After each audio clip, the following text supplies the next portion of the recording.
Hello, today we're going to begin the discussion in Chapter 6. I'm going to go ahead and share the screen and we get started.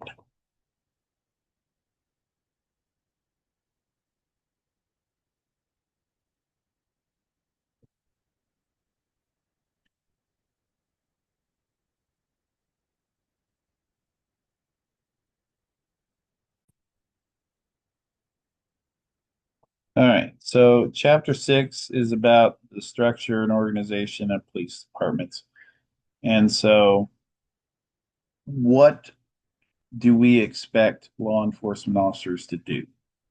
And when you ask people that question, most of them and most law enforcement officers will of course, say enforce the law as kind of the number one thing, right? Because it's right there in the title, law enforcement officer, police officer.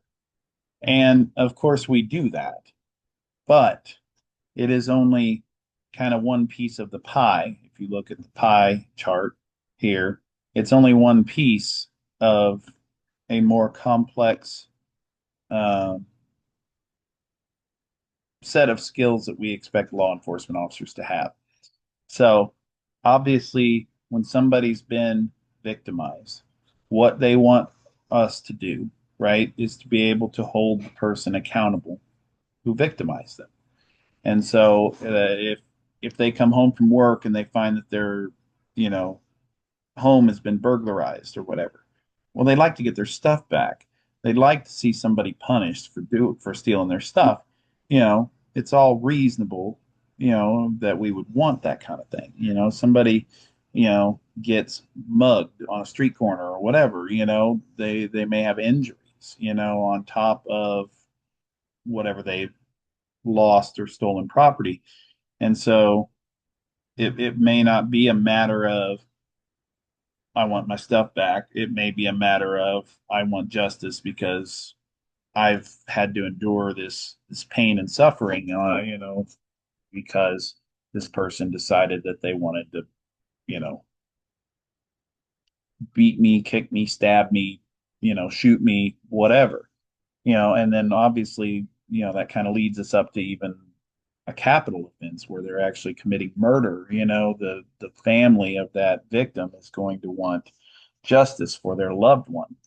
And so basically, enforcing the law is a big part of what we do, but it is not the only thing that we do. So, um, part of enforcing the law is also taking people into custody, charging, getting them charged in court, that kind of stuff, testifying in court. All that kind of goes under the umbrella, in my opinion, of enforcing the law, right? Because it's part of that aspect of the job.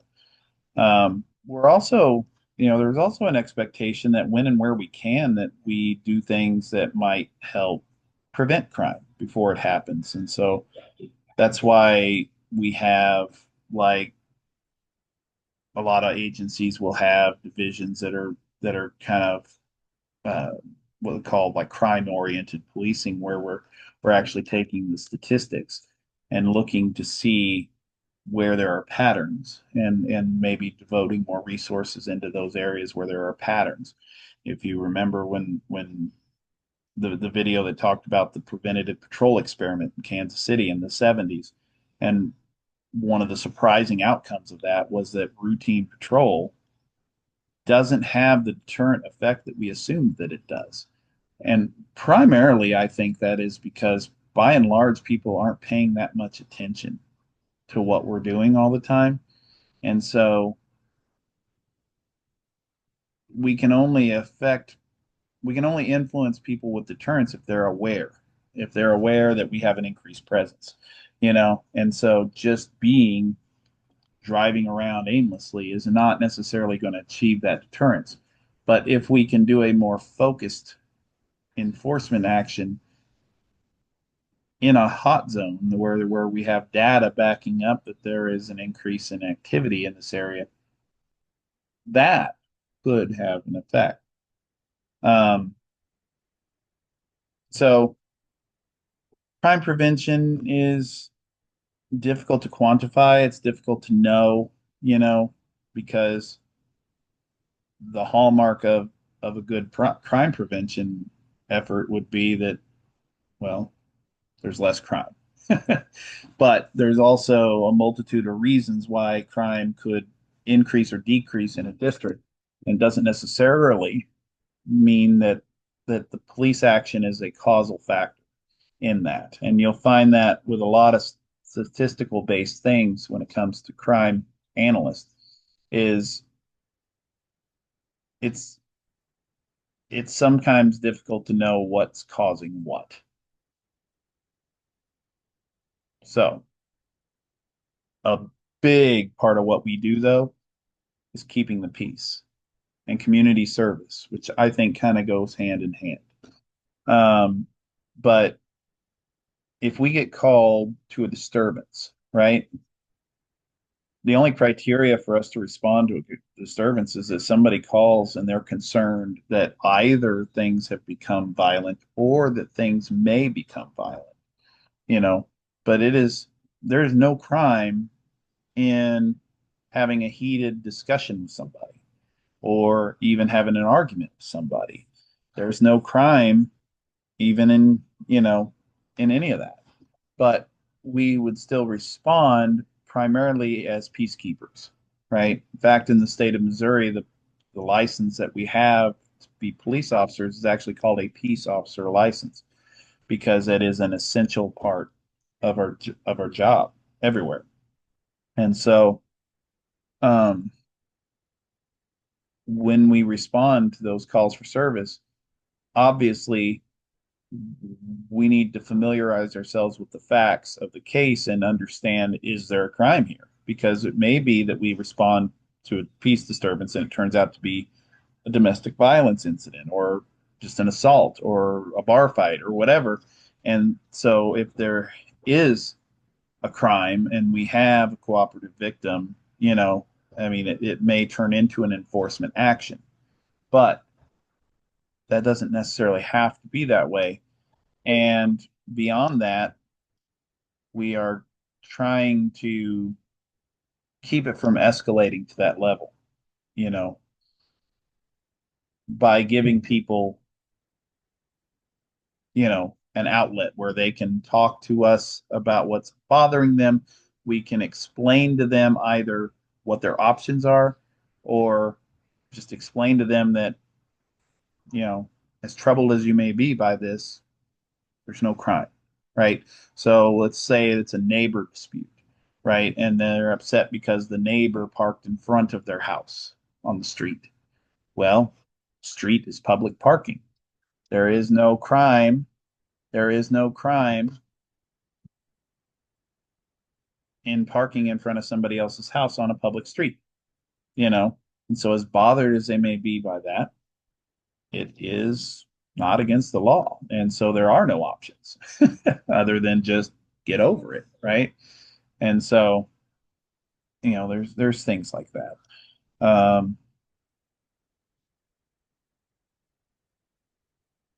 We can also help, sometimes maybe help people find resources, so if they're down on their luck and they're having, struggles, getting, making sure they get fed or or housed or whatever, we can sometimes recommend local charities or religious organizations and things that have resources to help people that are down and out. So all of that kind of plays into, and the last thing I would say too is that sometimes when people don't know who else to call, they will often call the police. And so I've responded to stuff where I just scratch my head when I'm clearing the scene, like, what did they think that we were going to do about this? Like, um, you know, there's a squirrel in my attic. It's like, okay, it's not really a police matter, is it? Really, uh, I can't help you. You know, so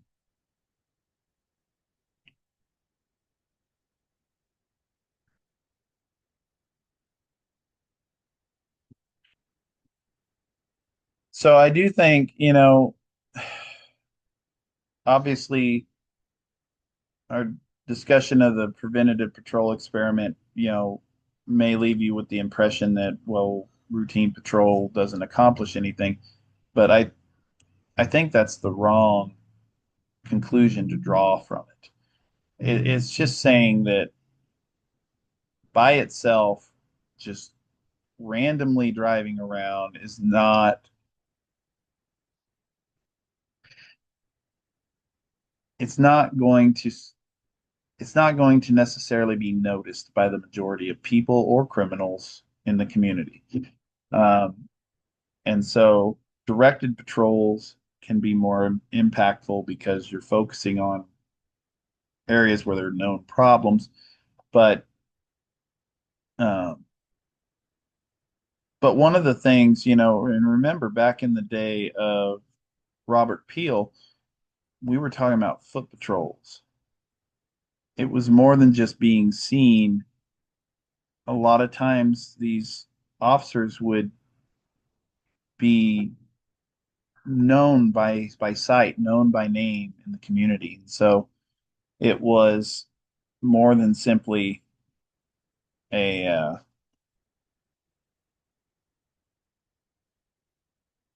an omnipresence thing. It was a personal relationship. And so that is why there has been a push in recent decades to try to reconnect with the public, because us driving around in patrol cars all the time kind of limits the public's access to us. That unless we traffic stop them or or they flag us down when we're driving around, uh, they don't get a lot of interaction with us. And so we try to be more interactive, what we call community oriented policing, where we're, you know, some departments actually have officers that are assigned to this detail. In fact, I think most do now, where they have kind of a community liaison type position where it's an officer that has kind of shown themselves to be more personable, and they will go to community meetings and involve themselves in various civic organizations and stuff like that, and be kind of a liaison to the police department. And so it can really help. Um, but nothing really can substitute for when there is an emergency, when there is an urgent need for our assistance, right? The public has to trust that they can call us and we will show up, and that's hard because there are all kinds of things that can impact response times and things like that. And I had the unfortunate circumstance one time to need urgent response and not get it in Kansas City. And I can't say because I never lived up there. I was not a resident, but I don't know how common that is. But um, I know from my experience from being a police officer that even when even when you have adequate coverage, events can stack up in a way that mean that you have multiple priority calls that you have to triage and try to juggle. And so, um, but if it becomes a prevalent issue, it can really impact your support the community, because that's that I would say is the top priority of your job, is to be available as soon as possible in an emergency. And so, but I also know, like I said, that there are things that can impact that, you know, and I think that by and large, most agencies do a great job, but we also have to operate within the parameters of our resources. So if certain agencies might be just chronically understaffed, where it doesn't take much to overwhelm them. And at that point, then everybody's waiting for a response. And so it is kind of critical that we try to have adequate coverage, and that we fight for it if we're not given the adequate resources to handle that. I know just kind of an example from this earlier this year, we had a critical incident where two of our deputies were shot. And then we had a standoff with the gunman, and we ended up taking him into custody without further incident, I guess I should say. But it tied up all of our resources for a couple hours dealing with that, to the point that actually Sedalia Police actually volunteered themselves for mutual aid to take our calls because everybody we had was tied up basically. And so um, it is essential that we handle that. We also have specialized divisions that pop up, and I think I found like a separate kind of video that covers all of that. But one of the most critical is going to be criminal investigations because there are numerous examples of cases that can get tied up within a shift, right? Or at least within a day, right? Where we might take a burglary report or whatever, and there's video, and that video shows somebody, and that somebody has a very distinctive tattoo that we recognize because they're a frequent flyer and we deal with them often, and we're like, oh yeah, that's you know, you know, Johnny Lowlife right there, so I'm gonna go arrest him. And then I interview him or whatever, and he confesses, or I catch him red-handed with the merchandise or something like that, and it gets really nicely wrapped up and cleaned up, and everything goes. Or like a DWI arrest where everything is done right there on the scene, and there really is no follow-up to do. But there are a lot of cases that require kind of tedious, time consuming type of investigative follow up and work. And so we have basically full time positions that is their job.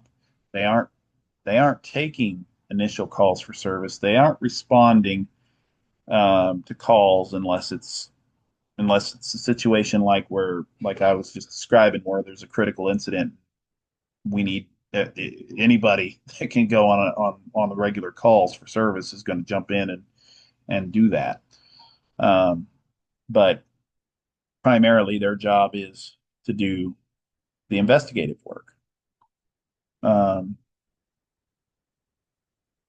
so, but we also have records. We need people to make sure that our records are organized and accessible, and that when people file and want a copy of a police report or whatever, or when media organizations want things, that they can collect everything and make sure that it gets to the right place.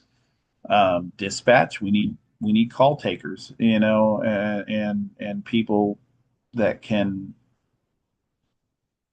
handle all of the multitasking that is required to dispatch us.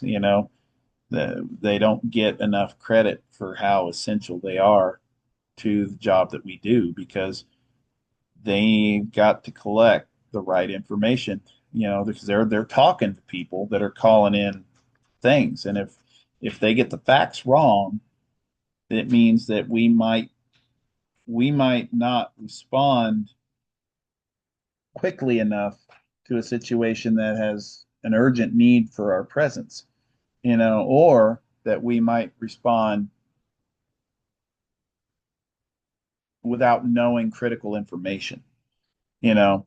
So for example, if somebody calls in and says, "Hey, you know, there's I think, I think there's a domestic violence incident going on with my neighbors, and person says, well, what makes you say that? And they say, well, I just hear raised voices, right? That's going to be considerably, uh, it's going to be important to know that information. What is the basis for the call versus like I saw him stab her in the stomach or whatever, well, that's with weapons. Now we're going to have a much more heightened response.